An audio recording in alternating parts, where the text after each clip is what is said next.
AI voice cloning is a thing, and it's a temptation. Believe me, I get it. You've heard that, it can be a powerful tool for scaling your content without you having to record every single word. Like, sounds nice, right? We're busier than ever. We understand that we're at capacity, and it's nice to be able to be more efficient, especially when it comes to getting content out into the world. But at what cost? Let's find out.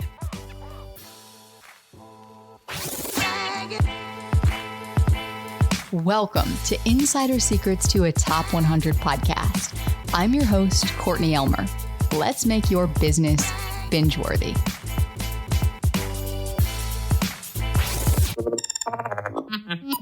If you've listened to this podcast for any length of time, you should have a pretty good sense of what Courtney's voice really sounds like. Wait, why am I suddenly talking in the third person? Because I am not, in fact, Courtney's voice. I'm a voice clone, and Courtney is using me as an experiment to prove a point to you. It's probably also true that she's making fun of me in the process, but I'm going to let that slide for the sake of this experiment. See, the problem with AI voice tools is that they want to convince you they can save you time and trick your listeners into thinking it's really you. But at the end of the day, your listeners will always know. How? It's a gut feeling, an instinct.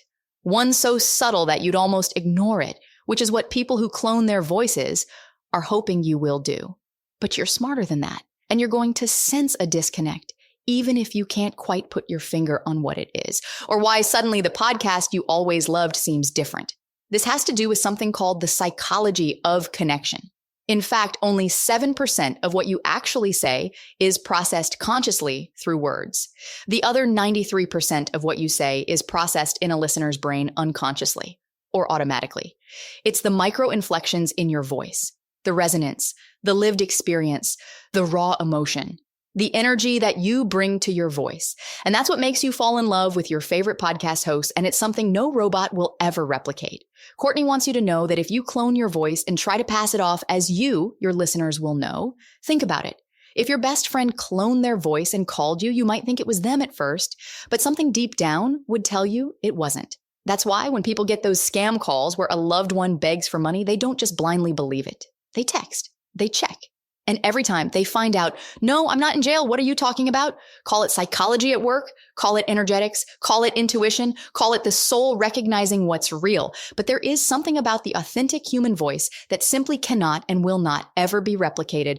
Don't worry, I won't be here much longer. Courtney is about to pull the plug. And that's because AI cloned voices, no matter how advanced, sacrifice the human connection that makes your audience trust you and engage with your podcast in the first place. And that's what you risk when you lower your standards in the name of efficiency. You risk your listeners knowing. And once they do, trust is gone. And once they lose trust in you, they'll stop listening. And worse, they'll come to think of you as a fraud. So rest assured, you're never going to hear from me again, because Courtney cares too much about you to let me undermine the work she's doing to help you here on the show. When you try to automate the essence of who you are, you strip away the very thing that makes your podcast resonate. Your voice is the heartbeat of your podcast. And like one of Courtney's voice coaches always used to say, your voice is the orchestra of your soul. Take that away, and all you're left with is a body of content with no heart. It might look the same on the outside, but inside it's lifeless. And absolutely nobody wants to listen to something that feels dead. So Courtney hopes that you'll take something really valuable away from this experiment and realize that no matter how good AI gets, it'll never replace the thing that makes a podcast truly great. You. Okay, look, no AI was harmed in the making of this episode, but I sure did think about it. Goodness gracious, now that I've reclaimed my own podcast, let's talk about what just happened. Okay, if you noticed even the slightest difference in that AI voice, then you get why this matters. You already get it. I mean, we can sit here and we can speculate all day long about how great it would be to have a more efficient life.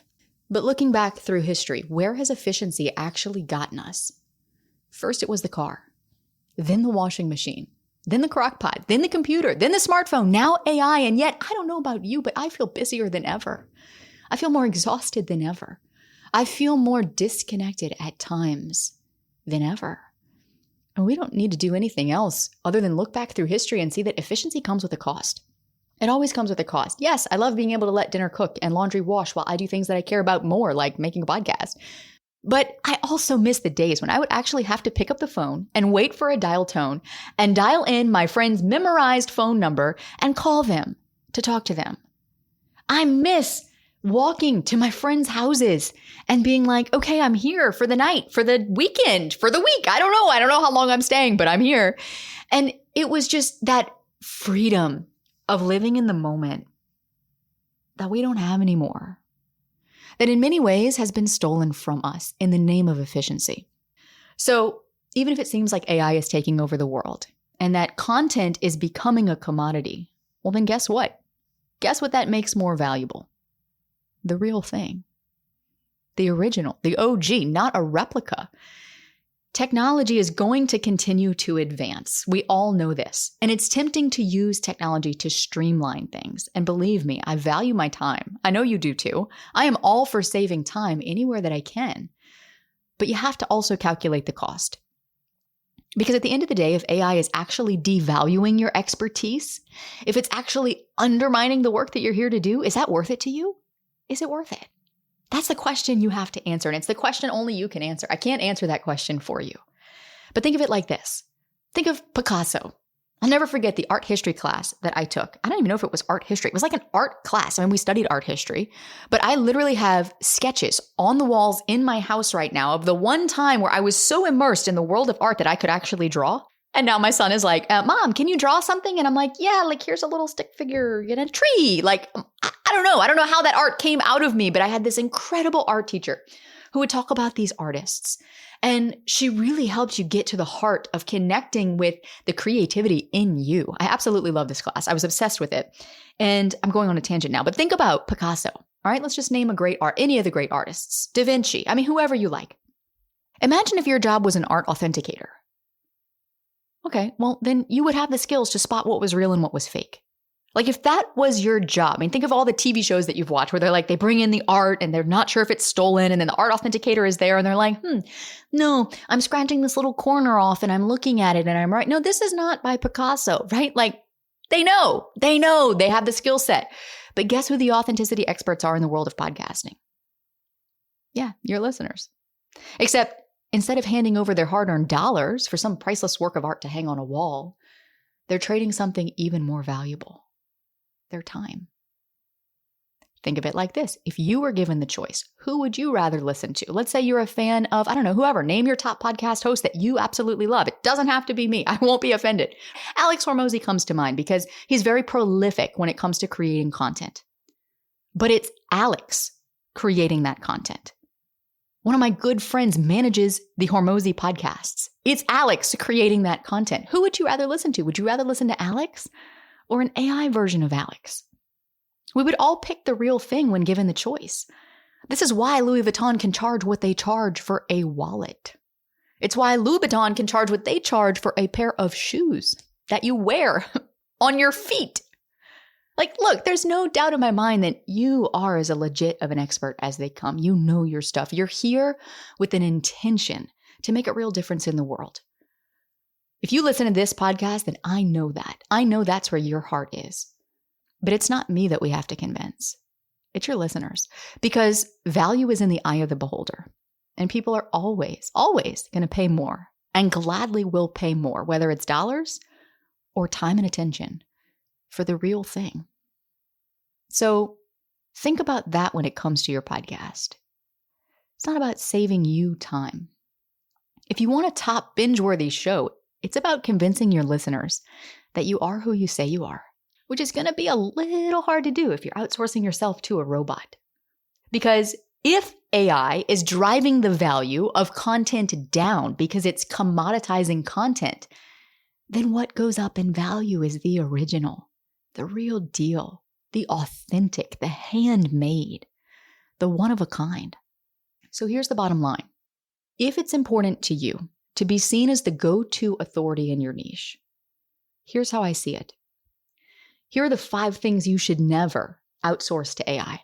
First of all, your thought leadership and your creative thinking.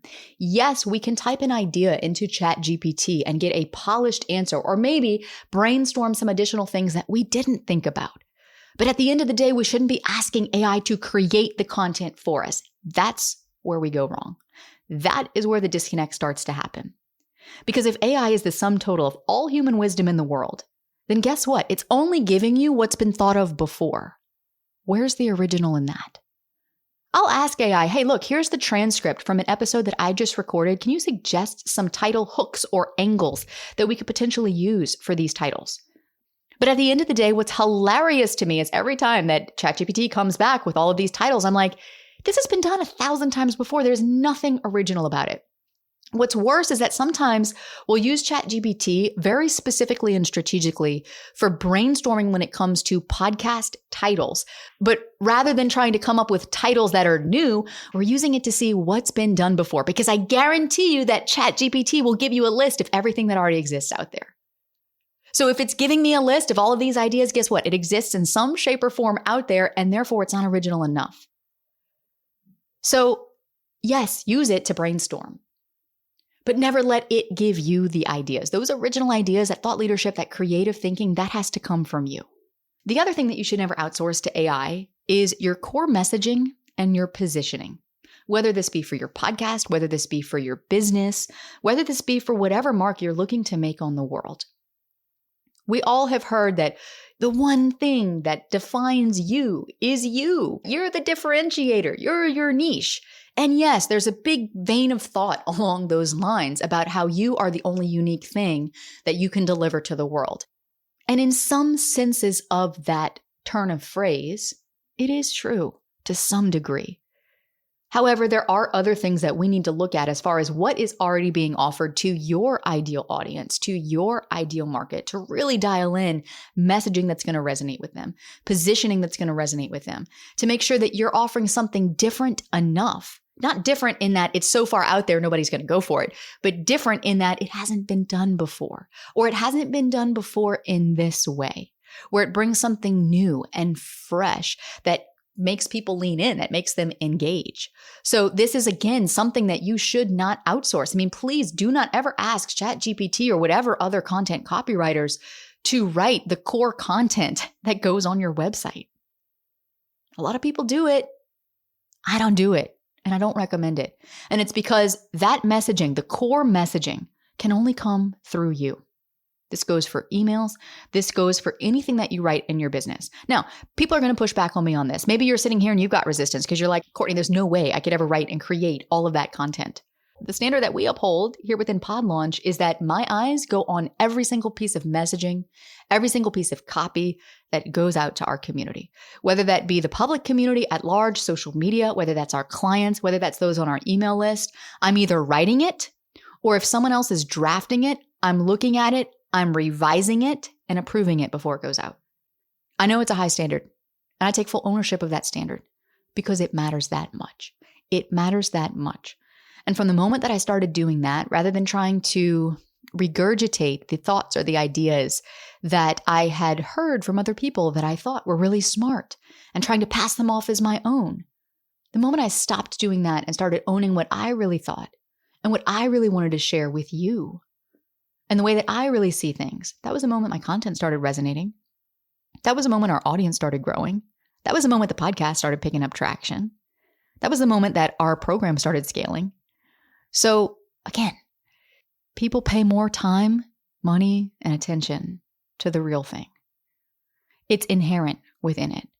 And if you picked up on anything, even the first couple of lines of that AI voice, chances are you think back, at first, you might have thought it was me, and then it was almost like, but wait, something was off? That little something that's off is ultimately going to drive the value of the impact that you bring to the world down if it's not truly you. I know I'm on a soapbox right now, all right? The last two things that you should never outsource to AI is your voice. Please, for the love of all things podcasting, for the love of your audience, please don't do it. Please don't do it. You can streamline and automate things all you want on the back end. You can put all the systems in place to save you all the time so that you can sit down and actually record an episode. Because there is an energetic exchange that happens with me sitting here at my desk right now, recording this for you, and the heart that you will feel in the episode, not just hear it, but feel it. I was going back through my notes from a silent retreat. I go on silent retreats. I try to go on one of them every year. And it's amazing how hard it is to get quiet. But how incredible that once you do, the ideas and the things that come to you And I actually flipped open my notebook today. And one of the things that I had written down, this was from a retreat that I went to about 6 months ago. And it said, communication is not what you say, but what you hear. Think about that. Maybe you caught it in that AI cloned voice, where the voice said, it wasn't me, where the voice said, only 7% of communication is words. The other 93% is unconscious and automatic. So think about that. If that much of our communication is unconscious, then it's less about what you say and it's more about how you say it. And there were some things that I should have recorded a first reaction video when I played that back. I was just like, this is so bad. It's so bad because it's not me. That's not, oh, are you in jail? Like, no, like just the way that it would say things. I'm just like, this is terrible. So anyway, I said I would never outsource my voice to AI. I did it to prove a point. The last thing you should never outsource to AI is the strategic planning of your business. Again, use it to help you brainstorm, but just know that the ideas that it's going to give you are not going to be original. It's not going to be original. Now, there are some things you could easily outsource to AI and that you probably already are by putting your human touch on it. And I would encourage you to continue doing that. Have it look and offer you insights into your podcast data. Have it help you streamline and automate your workflows. Have it help you turn original content into additional content, but using only your input to protect your thought leadership. This is important. So you actually have to put that in your prompt. Hey, using only the information that I am giving you here in this thread, drawing only from this spoken transcript, create this, that, and the other thing, and then put your human touch on it before it goes out. Because at the end of the day, no matter how good AI gets, it's never going to be able to replicate the humanness that your listeners need to feel connected to you on a personal level. The micro inflections in your voice, the resonance, the lived experience, the raw emotion, the energy, your creativity, your originality, your personality, your voice quirks, your experiences, your perspectives. This is what your audience wants to hear. Because for them, that's where the real value is at. The value is you. And so I hope that this episode gave you something to think about. If it did, I'd love to hear about it. Come find me on Instagram or on LinkedIn. Shoot me a DM. Let me know what you thought. And don't go anywhere, because in the next episode, I've got a special guest and Pod Launch graduate joining me to talk about how she finally found her voice again after a single bad review caused her to quit podcasting for over a year, and why getting specific with your message and owning it is the key to standing out as the go-to podcast host on your topic. That's all coming up next to help you make your business binge-worthy.